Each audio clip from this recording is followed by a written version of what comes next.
Hello and welcome back to my channel. Today I thought we would do a video showing you how I do my makeup every day.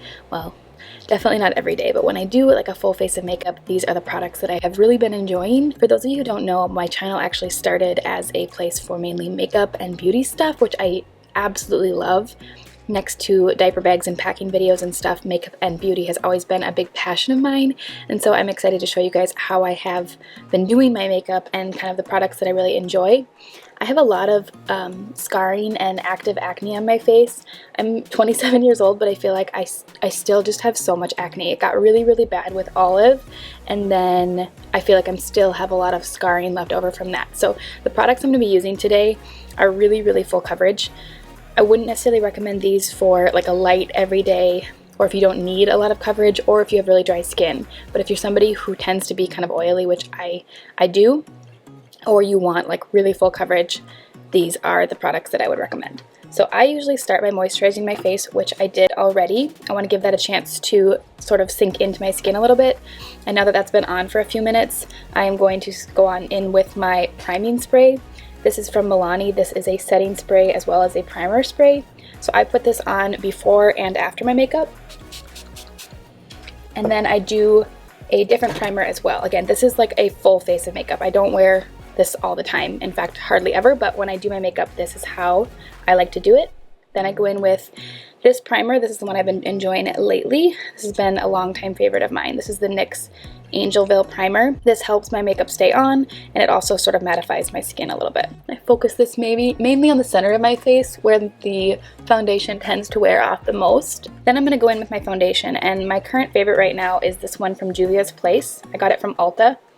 This is very full coverage and a very thick foundation, so I like to apply it with a beauty sponge. This is from Wet n Wild. It's actually my current favorite, so I get it really wet in underneath the sink, and then I wring it out with a towel. And I just take some foundation and I apply it directly to the sponge like that. And then I'm going to bounce that all over my face, kind of working in sections.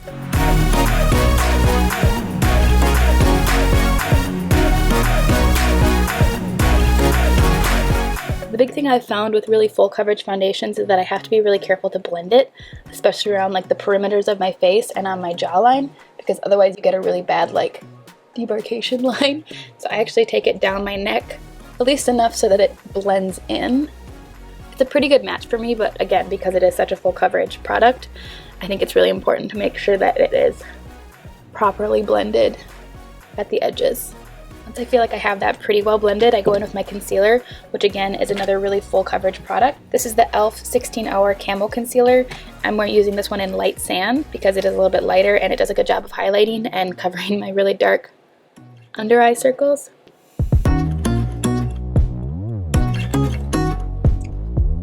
And then I take the same sponge and I use the bottom end to do the center of my face, and then I'll use the pointed end to do my under eye.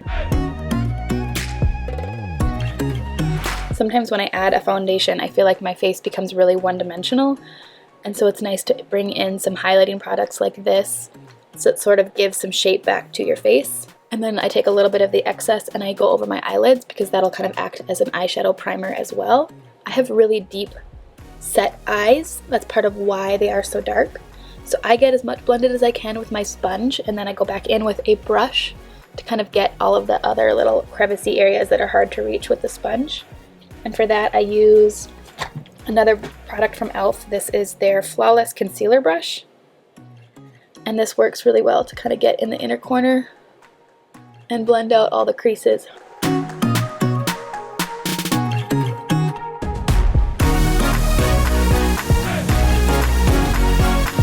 Now it's really important for me to set my concealer just because otherwise it does crease really bad.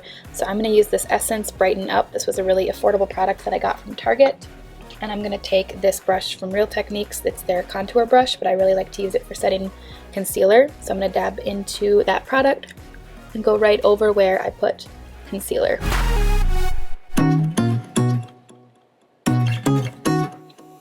I'm looking pretty ghostly right now, but it'll get better, promise. And then in order to help the face powders that I'm going to put on later, I also like to set my whole face. I tend to be pretty oily, so some of these steps you could probably skip if you tend to be really dry and your makeup doesn't move around a lot, but for me, it moves a lot. So I'm gonna set using this Rimmel Stay Matte powder in Sandstorm, sorry. And I'm using this giant brush that I got. I honestly don't know where I got this brush, but any big powder brush would work. If I have links for the products that I'm using, I will leave them down below. If not, I will just try to list them as best as possible. So that is really important for me, to have like a full base that I feel good about, that has like pretty good coverage, and then I feel like I can work off of that to get where I want for the rest of my face. So I like to contour first. This is from NYX. It's the Double Date in 2, I believe. So it has a nice cool toned contour shade. And I'm going to take this, it's a NARS Ita brush, but this is actually like a knockoff that I got on Amazon. And I'm going to sort of add again some of that dimension back into my face that I took away when I added foundation. So I go into the hollows of my cheek and then I kind of blend up. And I know it looks kind of crazy at first, but after you blend bronzer and everything on top, it'll look a lot better. So I also go around my hairline, especially if I'm wearing my hair up. I like to do this. If I'm wearing my hair down, it's not as important because you don't really see it. And then I also take a little bit and I go on each side of my nose, partly just to match the rest of it so that it doesn't look so crazy everywhere else. And then because I'm still working with some postpartum weight loss, I'm also going to kind of do my jawline.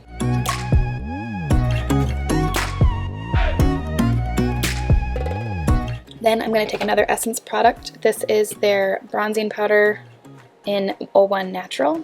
If you are darker than me, then you could probably use a darker shade because this is a pretty subtle bronzer for my skin tone, but it's perfect to kind of help blend in that contour shade. Just kind of blend up and out. If it's a darker product, I try not to pull it down too much. I really try to work up and out back into my hairline. I feel like that looks the most natural. And then without any extra product, I'm just going to kind of go over any other areas where the sun would naturally hit. Of course, it is 15 degrees in Minnesota right now, so I'm not outside a whole lot.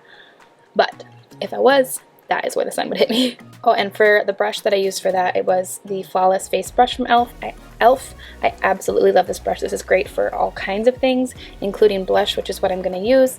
This Mosaic blush from Essence. Again, this is called Berry Connection. And it's got just a little bit of shimmer. It's so pretty and so affordable. I got them all from Ulta, but I know Target sells Essence products too. Oh my goodness, they were so cheap, and I feel like I love trying new makeup, so I'm constantly churning my products that I'm using on the daily basis, but I just love when I find stuff that is good and affordable. So I'm going to kind of hit the apples of my cheek and again blend up and back into that bronzer so that it kind of blends together. Then I'm going to take highlight. This is from Laura Geller. It's Gilded Honey. It's a really popular highlighter. It's gorgeous. It's definitely not subtle, so if you're not into like sparkles on your face, you might not like it.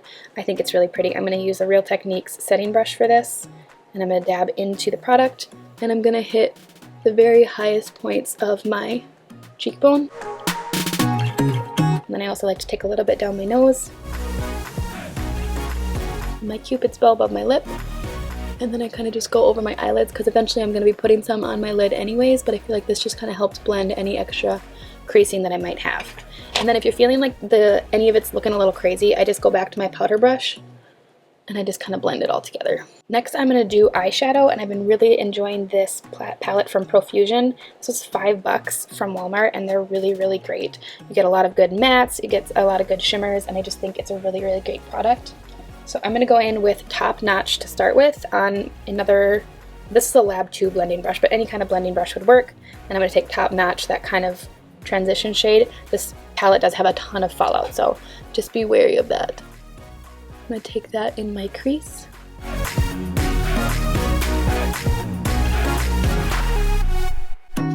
Then I'm going to take a slightly denser brush. This is the base shadow brush, also from Real Techniques. I'm going to go in with this slightly darker color in Sandstorm. I'm going to work that more directly into the crease, kind of layering it darker as it gets lower on my eye. And then I'll take an even more dense brush on top of that. Honestly, I don't know where I got this brush. I think it's from Amazon. I don't know if I can find it, I'll link it. And I'm going to go in with Nutmeg, which is a pretty dark burgundy. And I'm going to work that. I gotta get really close to the mirror here. 1 second. I'm going to do that on the outer V. Slightly into the crease. Add some depth into the corner of my eye. Then I'm going to take a little bit of Raven, which is the matte black in this palette, and I'm going to actually just go right over top to add a little bit more depth there.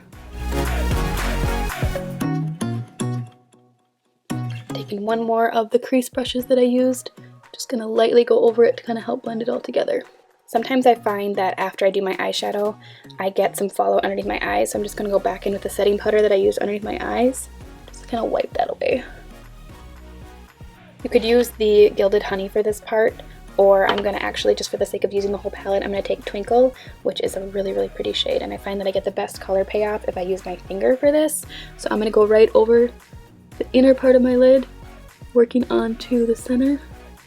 I just feel like that's so pretty. Could go more intense, but I mean, like, for an everyday, I feel like it's the perfect little bit of shimmer and brightness to your eye without like going crazy. So I don't know if you can see that, but I just feel like you get a little bit of shimmer, a little something something that I like. Now I have to do my brows because I feel like once I get my eyeshadow on, my brows just look crazy. I'm gonna use my very favorite brow product ever. This is the NYX Micro Brow, and I've got this in Ash Brown. So I take the spoolie side first, and I'm gonna kind of comb my brows up and out. And then I'm going to take the small end. I love, just, do you see how tiny that is? And it's not too creamy, which I feel like a lot of times products are praised as being creamy, but when it's an eyeshadow product or an eyebrow product, I don't want it too creamy. I kind of want it stiff so that it's not slipping all over the place. You don't want a ton of color payoff for brows because they can easily, I feel like, go overboard. But for me, I just feel like adding a little bit of definition to my eyebrows, especially when I have makeup on the rest of my face, makes a big difference. I don't hate the shape of my natural eyebrows, so I basically just go under and over them and then fill in any sparse spots in the middle. I just add a little bit of length on the end, and then I bring them in just a little bit because mine are a little sparse. And then I take the spoolie end again and I brush through the whole thing. Do the same thing on the other side.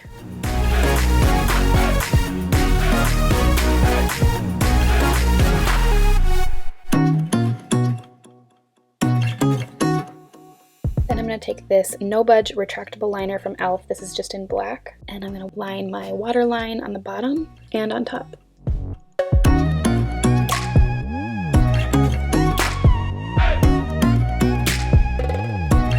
Then I'm going to take my liquid liner, which I bought from a recommendation of Amber. This is the L'Oreal Telescopic Carbon Black. This is a really nice pigmented liquid liner that doesn't budge. So I'm going to line my top. I don't do a very thick line, and I just do kind of like a baby wing at the end. Olive is waking up, so I gotta hurry up.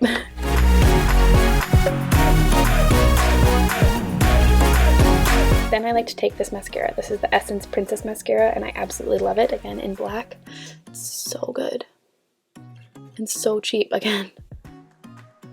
Mascara makes it for me. I think if I could only pick one makeup product, like ever, I think it would be mascara.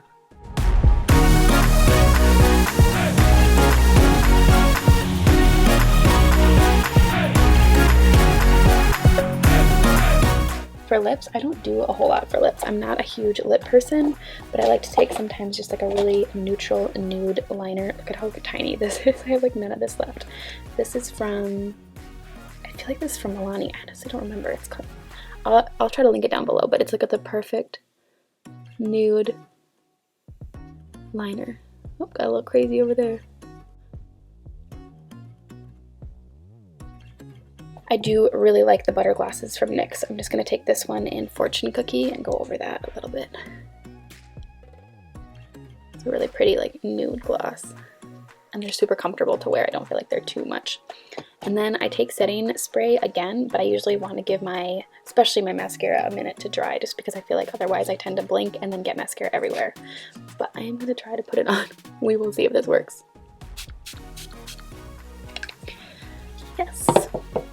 Adding that over top, especially when I put on like a really thick foundation like this, definitely helps sort of melt everything together so that it doesn't look too thick and cakey.